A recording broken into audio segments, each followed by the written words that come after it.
विद्यार्थियों, मां doctor Meena Aswani, associate professor Sindhi, सम्राट पृथ्वीराज चौहान, गवर्नमेंट कॉलेज अजमेर।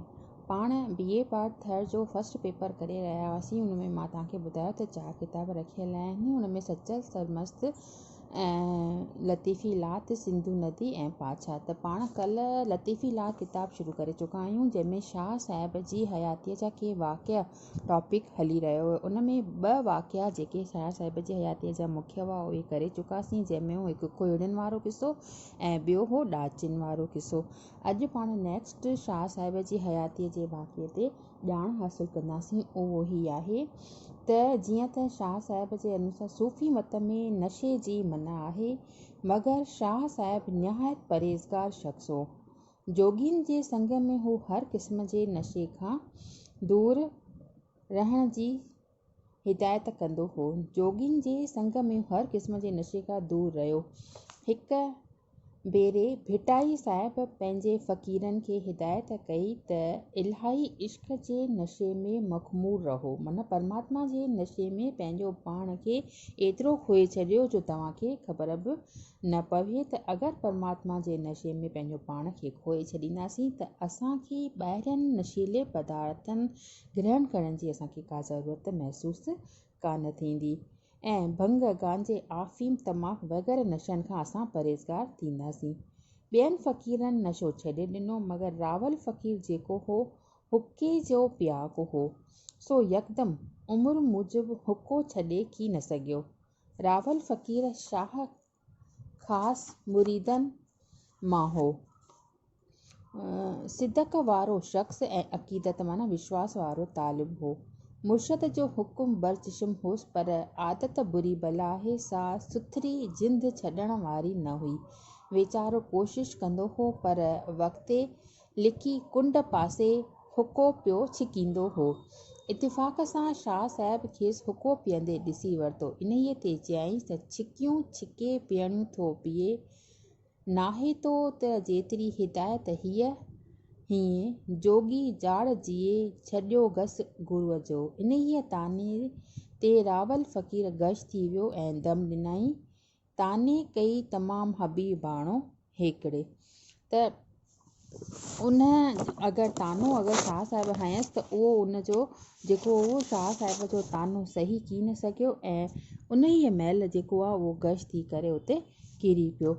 त अॻिते ॿुधाए थो त शाह साहिब खे हिन नासिक दिल फ़क़ीर जी दर्दी वफ़ात ते ॾाढो सदमो रसियो ऐं जॾहिं रावल फ़क़ीर जो जनाज़ो खयाऊं तॾहिं संदसि दुख में वाई चयईं त रावल रहे न राति अदा रावल रहे न राति। साला फ़क़ीर खे बि शाह साहिब लाइ निहायत घणो सिद हो। संदसि सिक ऐं सन्ना में माना उनजी मशहूरीअ में, सन्ना में, प्रसिद्धीअ में केतिरा बहत चया अथसि त साल फ़क़ीर शाह साहिब जी वाखाण कंदे चयो त सैयद पीर समुंड ही ॼामन संदो ॼाम, अॻियो दर अल्लाह जे तंहिं कामिल जो कलाम, पूरी पुछो पांदिया तंहिं गोहर संदो गाम, जिन ॾिठो लाल लतीफ़ खे आयो तिन आराम, कोन रहियो को घाम सभु सुखी थिया साल चए।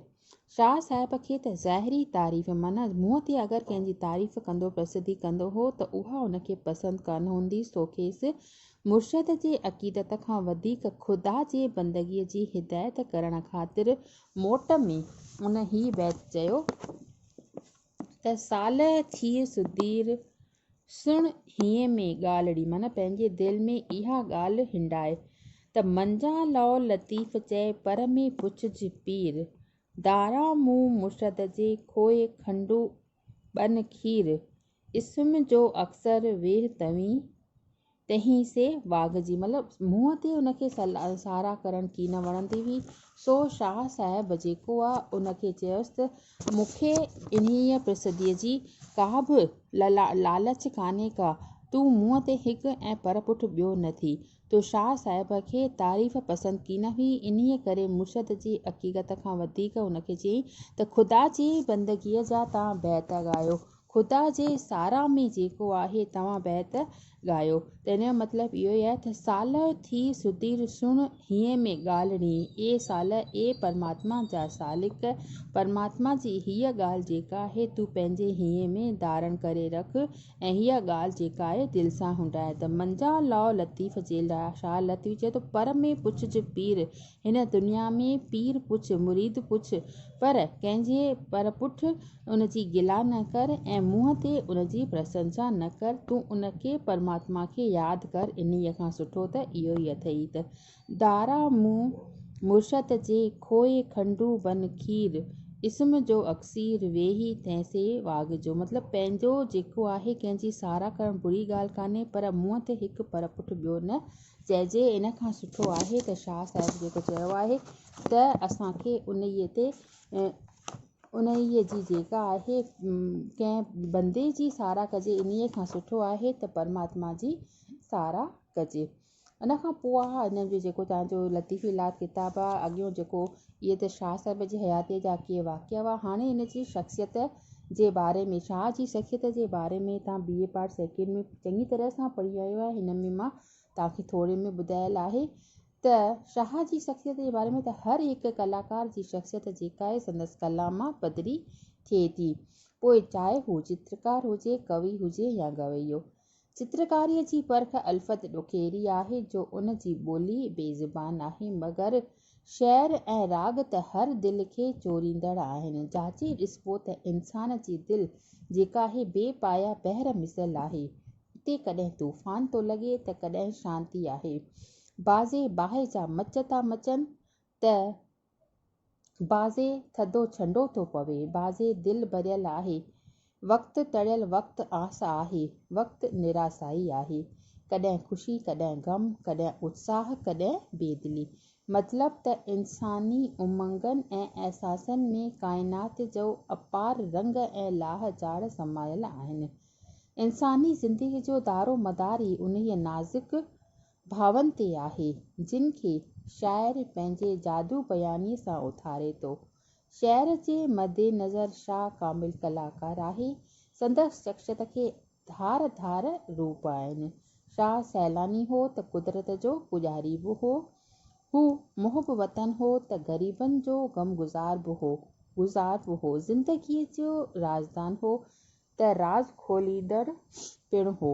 इलाही आशिक़ हो त रूहानियत जो बहर बि हो। सिंधियत जो राखो दुआगो हो त सिंधियत जे आर्जुन ऐं ख़्वाहिशुनि खे आलाप पिणु बख़्शियईं। हू कामिल कीमयागर हो त करामत जो साहिब बि। शाह जी शख़्सियत खे केतिरा ई पहलू आहिनि जिन जी उपटार कजे त वॾो दास्तान थी पवंदो पर हिते कुझु थोरियूं असां वसूं खणी आया आहियूं जिन जे बारे में पाण अॻियनि क्लासनि में ॼाण हासिलु कंदासीं। त शाह जी शख़्सियत पाण शुरू करे चुका आहियूं। शाह जी ज़िंदगीअ जे वाक़िअनि ते पाण ॼाण हासिलु करे चुकासीं। हाणे शाह जी शख़्सियत इन में जेके मथां तव्हांजा टॉपिक रखियल आहिनि जे शाह जेको आहे मुहिब वतन हो सिंध जो राखो दुआगो हो ऐं जेको आहे सिंध जो राखो दुआगो हो ऐं उनखां पोइ जेको शाह जे किताब में लतीफ़ इलाद में तव्हांजा सुर रखियल आहिनि उन्हनि जे बारे में हिकु हिकु करे ॼाण हासिलु कंदासीं। इन में जेके सुर रखियल आहिनि इन्हनि जे तव्हां शाह जो रसालो हिकु किताबु आहे। हिन में जेको आहे लतीफ़ इलाद में उन जूं पॉइंट्स कढी करे लिखियल आहिनि पर शाह जो रसालो किताबु MA प्रीवियस में रखियल आहे। उन में माना सहित तव्हांजा इन्हनि सुरनि ते रोशनी विझल आहे।